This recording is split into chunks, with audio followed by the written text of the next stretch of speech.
Security segment is brought to you by Digital Hearing Systems. For better hearing is better living. Go to hearingaidcenters.com.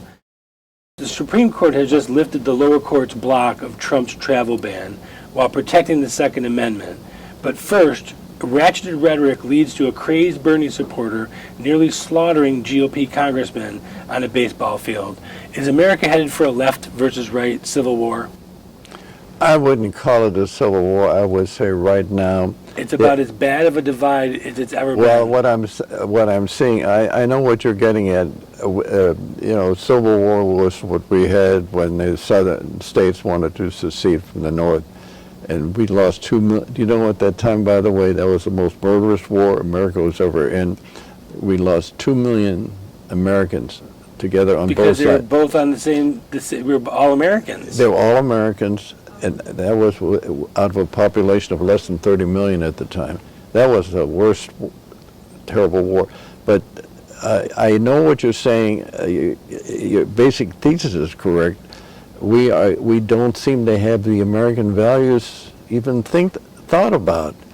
I go back to the fact, what a patriotic American would have said, we have sanctuary cities, which totally obviate the basic premise of the United States of America. We have a Constitution, we had a Declaration of Independence, we still have supposedly a relationship between Congress and the White House and the Supreme Court. Well, as you know, the House is set to rule, to vote on Kate's law against funding of sanctuary cities. So that is coming up. Whether they're going to have the nerve and the gall to pass it, or whether it's going to go to the Senate and get shot down. It only takes 2 Republican senators to squash it. The Democrats are not voting it at all. There's something else that worries me more than all the other things combined.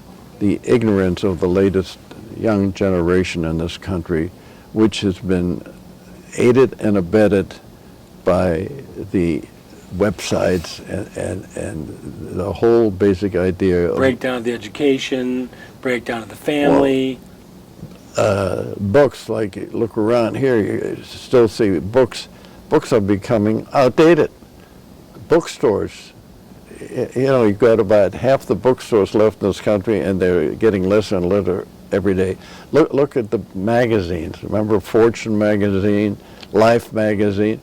They're out of business because the only magazines that still amount to much are the retail magazines that appear to women's styles and things that are, like Vanity is a good example, a magazine that's still doing very well.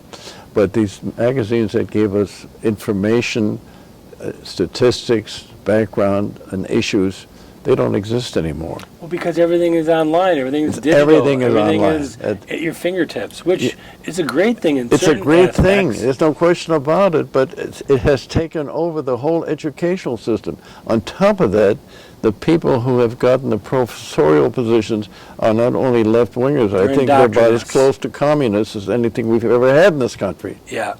Now, one thing that you have to admit, the Trump administration, Jeff Sessions, they've been targeting MS-13 gang members pretty aggressively, which I applaud. These guys that came in from El Salvador that were shown the green light and brought in through the southern border. He's been pretty aggressive about going after these people. What say you? Well, again, it's early in the game. I think he was a good choice, but he is a Southerner, and Southerners still have a basically different attitude toward what we consider the proper civilized way of behavior than we do. I don't want to... You're talking about Sessions. Yeah. Sessions is basically a Southerner. I mean, he's from Alabama. It doesn't get much Southerner than that. Yeah, so that's going to... You see, again, it gets back to the fact that there's so much at stake right now. And Jefferson said it best when he said, democracy only works when you have an educated electorate. We have the most uneducated electorate today, I think, this country has ever seen, with a huge population of 335 million. And they're being led by all this fake news that they see over and over and over. And I want to get back to the Civil War. Yeah, the idea. term Civil War. The right. idea. You had this crazy leftist go out on a baseball field and shoot at congressmen, basically had a kill list, and pretty much get away with it. That's what I'm talking about. Well, you know, these people are really being pushed to he was the limit. a big Bernie Sanders supporter. Correct. And Bernie Sanders was created by Saul Alinsky, the most communistic brain trust we ever had in this country. You know, when a lot of people never heard of Saul Alinsky, but this guy was a genius as far as being a brain guy. But he belonged more in the old Soviet Union than he did here in the United States. Street organizer, street agitator, overwhelm the system. Yeah, well, that's take why, advantage of a crisis. you know, when you see universities, they don't teach truth anymore. They teach their commitment to the ultra left wing of the world. That's basically what they're interested in, and they commandeer these ideas into their whole agenda.